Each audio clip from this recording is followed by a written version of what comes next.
when I was working on this Minor Prophet series, we are in week 5 of 6, so those of you languishing through this, you're almost done.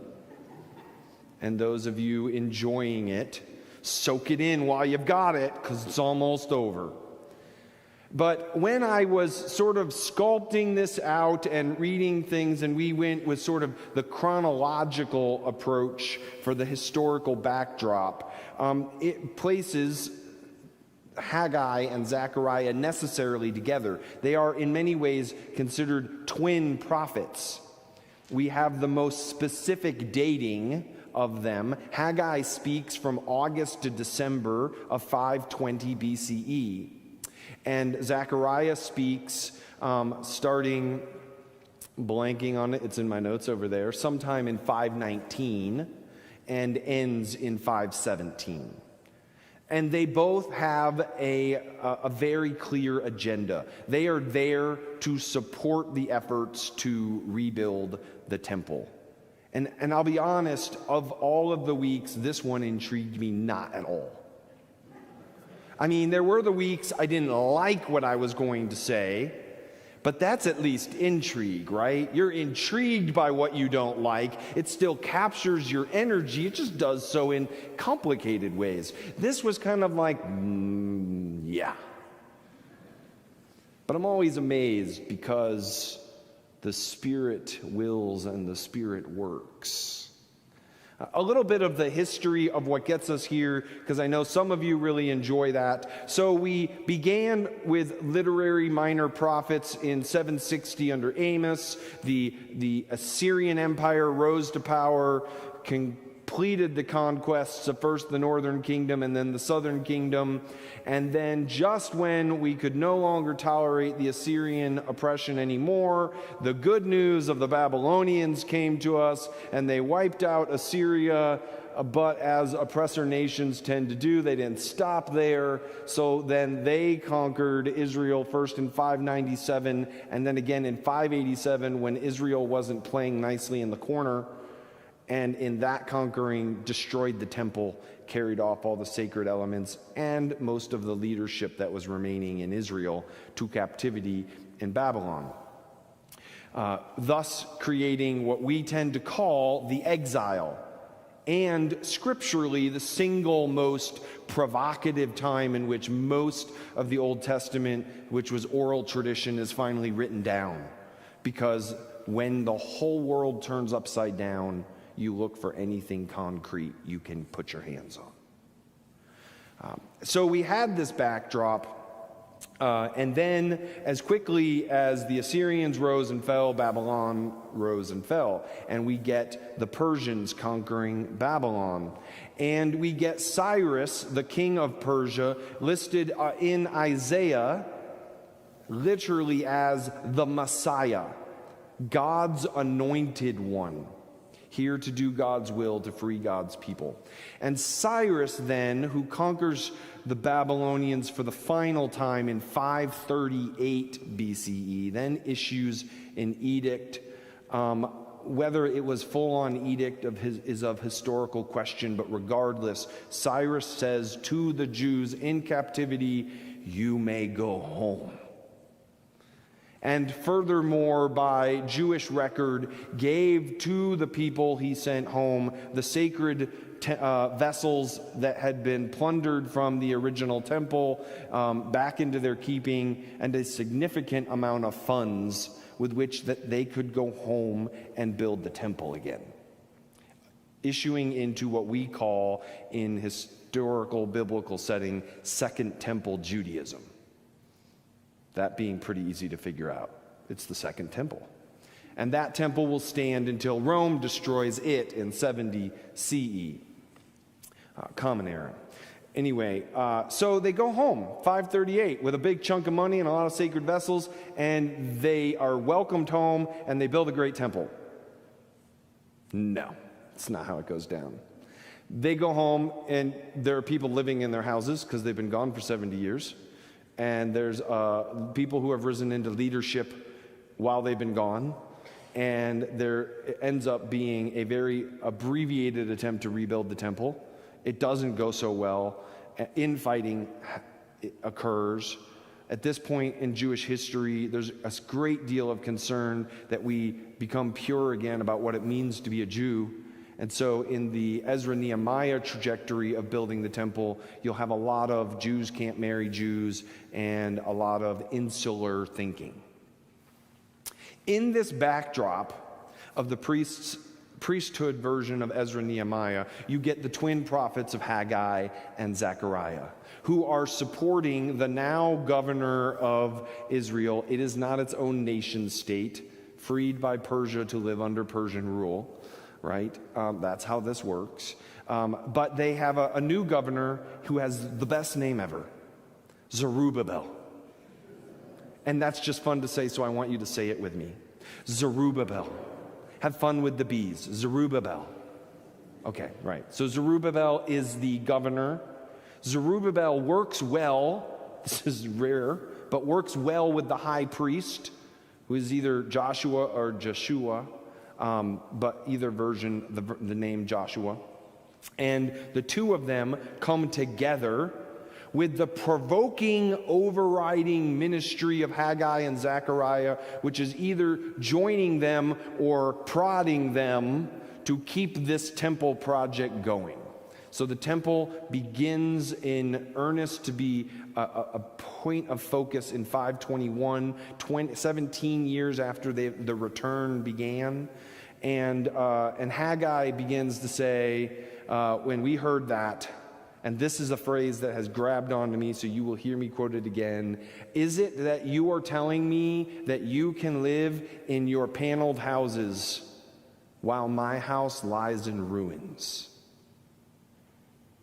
How is it that you are looking to your own welfare while you have none for the house of the Lord? That's the question Haggai begins his prophetic ministry with. And he will push, and Zechariah will push, and in many ways, they become, in this part of their agenda, the most successful of the minor prophets, because the temple is fully built in 4 years and a couple months. Consecrated in 515 BCE, and will stand for 500 years. Which, while we say, well, it'll get destroyed again, 500 years is a little bit of time. And so they're very successful in this part of their ministry, but a lot of their prophetic message wants to talk about the great prosperity that will come when you rebuild God's temple. And so you'll get some commentators who will say in that part of their message, they utterly fail. Right? None of the resulting prophetic visions of restored Zion, of life as it should be, and with great prosperity for the Jews, none of that comes to fruition in the literal sense to which Haggai and Zechariah meant it. So you have this dual reception, the fact that they're radically successful in helping promote the building of the temple, but the consequence that seems to be put forth in their text doesn't seem to have come to fruition as well. And that leaves us in this interesting tension. What does it mean for them to build the temple? And what's really going on when God is so worked up about the lack of effort to restore the temple? And then, so we hear Haggai, and I want to break down a little bit of that text, because when you just read over it together, sometimes you kind of miss the movements of the argument. So Haggai basically says, You're telling me it's not time to build the temple. You're telling me that you can live in your paneled houses, but God gets to live in a ruin. And then it says kind of pause, like let's pause on that trajectory. Look at your lives. Look backward at your lives. You are working hard, but you have little to show for it. You are eating, but it's not filling you up. You are, and I love this line, you are making money and putting it in bags with holes. Because we all know money burns a hole in your pocket, right? What you're doing isn't working, is what Haggai says. This idea that you can live to promote your own lifestyle and acquire your own stuff, be it food or house or income, for yourself isn't getting you anywhere. Because everywhere you go, as a friend of mine likes to say, we'll always think we just need to make 10% more money than we make right now. If I could just make 10% more, I'd be good. If I could just make 10% more, then I could do the things I wish that I did with my life. So Haggai's saying, look backwards. This way you're living to promote your own well-being, it isn't working. And then joining in the voice of Zechariah says, essentially, I've told you before, and I tell you again, and we will tell you again, how it is you should live. Be kind to each other. Render good judgments. See to the well-being of widows and orphans, and important in the backdrop of Ezra and Nehemiah, and the outsiders and the aliens and the poor among you, the people who can't contribute to the temple, who maybe don't belong in the temple, to the people who we think of as property. See to their well-being. Then I begin to think, now this is provocative. It's not God's house God is worried about. It's that God yearns for God's people to have a home. In one of my favorite to reflect back works of Donald Winnicott, who's a child psychologist, talks about putting a child in a room. Put a child in a room, even have his toys all around. You put them in the center of the room, but they're alone in the room, like a young child, right? Not one of my children. Young child, right? They'll sit on the chair, most likely. They'll just sit on the chair, a little fearful, a little not sure what they're to do with themselves. But if you place their mother, could be a father, usually a mother, in the middle of the room, then the child goes and explores and checks everything out. Because their parental figure is the placeholder of the sense that I am secure in the world. And from the place of security, then I have the ability to dare to dream, to dare to explore, to play with all there is to play with out in the world, right? I quoted a few months back a French philosopher whose name escapes me now, who says, home does that same thing for us. In our better moments, home becomes the parental object that reminds us of the safety and security that we grew up with. In fact, that blankie Linus takes everywhere with him, that's his transitional object, where his parentness goes around with him, making him safe to engage the world. Once upon a time, the beginning of sibling rivalry between Elizabeth and Meredith happened when they would love snatching each other's binkies out of their mouth, right? We have these things that root us, and fundamentally, that thing is home. The sense that here I know I have, and it's how Zion operates for the Jews, right? We know that in Jerusalem we have home. There is a place from which we will always be accepted and will never chase us out. And once we have that, we can scatter over the face of the universe, right? Because we know there's a place that will take us in when we want to come home.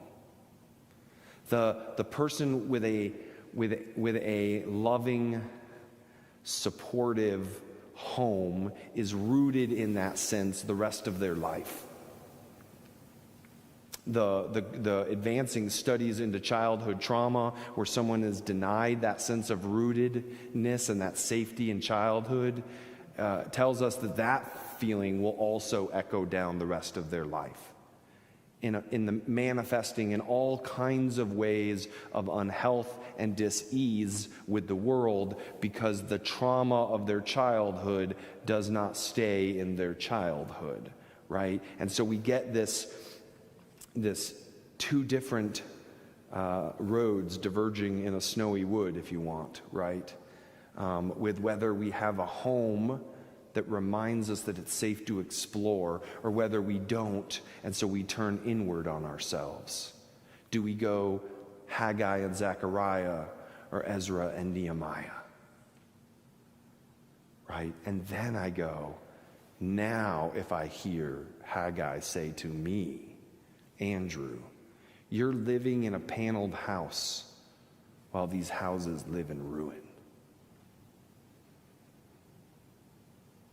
And I could not escape from my own way of hearing the challenge that is going on, that we have all spent, every one of you have spent, thinking through in our valley right now, where housing is not affordable, where those who have lost housing have no avenue to get back in housing because A, none is available, it is all too expensive, and we're pretty sure they're sketchy because they lost it the first time. Right? And I hear God saying, you're telling me it's not time to fix this problem, while it is time to work on bettering your own house, on bettering your own lifestyle, of trying to make sure that you can eat and stash your money in bags even if they have holes in them. And I hear this conflict because I understand Ezra and Nehemiah. I understand the worry to say, I want to see to the safety of my child. I want to make sure that no one can harm my kid. I want to make sure that the fruits of my labors come to fruition. And I want to go home at night and have nobody bother me. No, that's really that. Andrew wants to go home at night and have nobody bother him. And I get that. I totally understand that. It's just not commensurate with the way of Jesus Christ. It's just not commensurate with the way developed by the prophets, the way God imagines the world is meant to be lived in. There's a really neat TED Talk that looks at measures of health and well-being across a society. It says, generally speaking, the better health and longevity and well-being markers happen in countries that keep income disparity very small. So it doesn't matter how they do it. In Japan, they highly regulate income. In Sweden, they highly tax it. But the end game is the same at the end. The lowest level worker and the highest level executive are making the smallest difference, and it leads to the highest standard of living and health factors, even for the wealthiest people. That's the fascinating counterintuitive part. That it is healthier to live in a world where you are making less money if it means that your neighbors are also able to be healthy and well. Which I think is why Jesus tells us foxes have holes and birds have nests, but the Son of Man has nowhere to lay his head.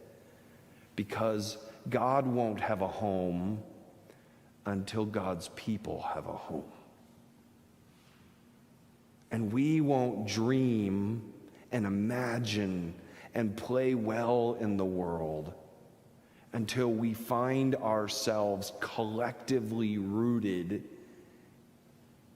in a feeling of safety and security and homeness. The temple isn't about the temple. Although I think these spaces provide a great deal of a sense of security and home base from which we can go out into the world. But it's not about one temple just in Jerusalem, and it's certainly not that God needs a fancy house. God's got all of it.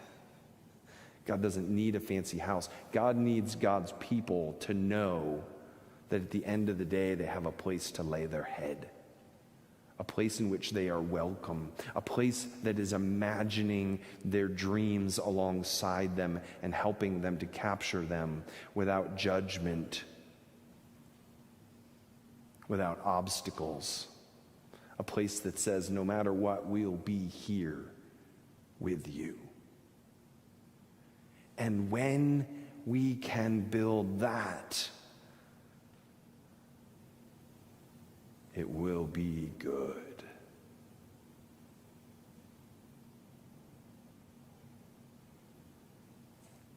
I'd love to end there, but it's a minor prophet series, so I got a prod, right?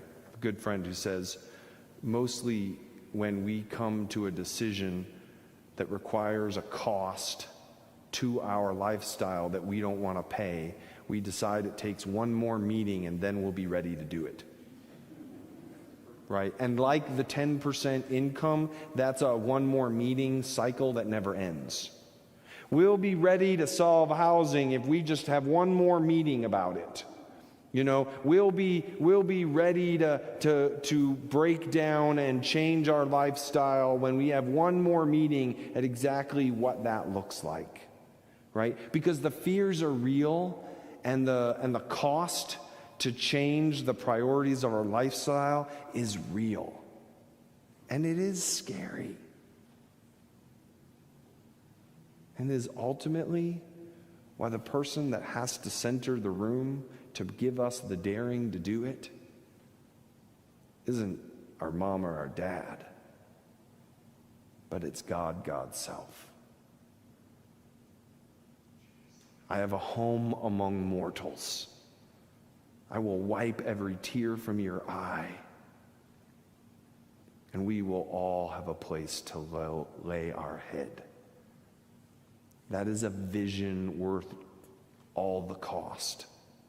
May we challenge each other daily to pay that cost, to stop waiting for one more meeting, to have the 1,001 dinner conversations, to let go our myths and our fears, and work towards the prosperity of all God's people. This is the word of the Lord. Thanks be to God.